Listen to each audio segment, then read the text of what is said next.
Dealing with the government, always frustrating. We're going to talk today about what to do when you hit that stone wall right after this.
I want to be your disability rep.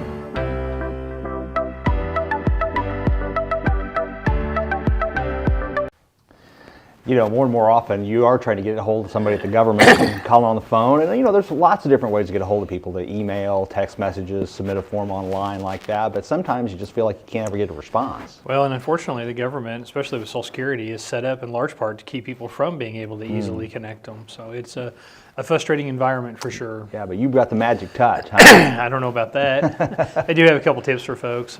You know, Social Security employees, 42,000 of them. And Wow. They just signed a new 6-year contract just in the last couple of weeks. They give them more flexibility, which is great if you're an employee, but if you're the public trying to get a hold of folks, it's harder and harder when you have more and more employees working from home, for example, or temporary duty stations or that sort of thing. You know, Social Security's also got a $23 billion overpayment currently that they're supposed to be trying to collect, which is Wow. a staggering number. That is. And I'm sure that's going to become the emphasis, right, Yeah. on where you want to have your staff time is trying to recoup some of that $23 billion. So it becomes progressively harder to get a hold of Social Security. I can't fathom they're ever going to get that money back. Oh, I can't either. Yeah. I can't either.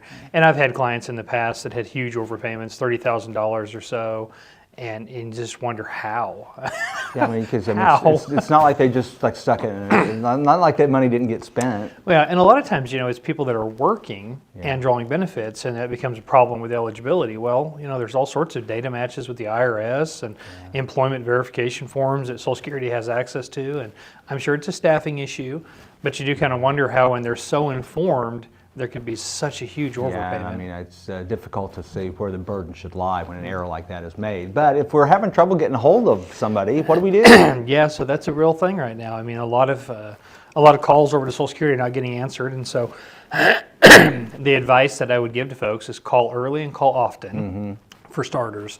Most of the time, it's easiest to get a hold of Social Security between 9 and 11 a.m. After lunch, it's almost impossible to get a hold of any of the offices. And anybody who's out there who is called will realize that the local offices will put you in a hold queue for 15 minutes and disconnect your call. And so you have to call again and again and again and again. And throughout the course of my day, I have my cell phone and my work phone both listening to the hold music at Social Security. And I spend a lot of time listening to the hold music just to kind of roll in hopes that one of the two of them will get answered. But the key to this is to call early and call often. Call on either side of the lunch break too. That's usually when you can catch government employees at their desk, is either as they're preparing for lunch or when they're coming back. So that's another option for you. If you have to go into an office, I'll tell you Lebanon and Harrison are pretty close. Yeah. And my experience has been that you can drive to either of those two offices, be seen and be home before you can be seen in the Springfield office. Wow, that's really interesting. It is. It is unfortunate, but that is kind of the way that it works out. Neither one of those are very far down the road. Obviously, if you have a representative in your corner, you're going to have a better chance of having to avoid the conversations with Social Security and get the answers you need from the representative. But then the final thing that I would tell you, and a lot of people don't know this, is each of the federally elected officials, senators and representatives, have liaisons that work in those offices whose job is to deal with government agencies like Social Security. And so you can go on any one of their websites, Josh Hawley's website, for example. There's a privacy form that's right there, help with a federal agency. And those folks will reach out to Social Security on your behalf. Now, obviously, they don't advocate for you. They don't push your case. But if you just absolutely cannot get a hold of anybody at Social Security or can't get your messages returned, reach out to your elected Yeah, representatives. we've actually had a lot of luck with Josh Hawley's office. Of course, Eric Burleson's always good to help his local folks around here as well. But if you would like to connect with Roy, get your own disability advocate on your side right here, you can do that. You can call him. His number's on the screen. Scan that QR code. Just point your phone's camera at that. It'll pop up a little link on your screen. Tap it, take you right to his website, and you can find out more about how to get Roy on your side. Schedule appointments from the QR code as well, if there's a time that works for you. Very, very good. And we'll be back next week with more disability.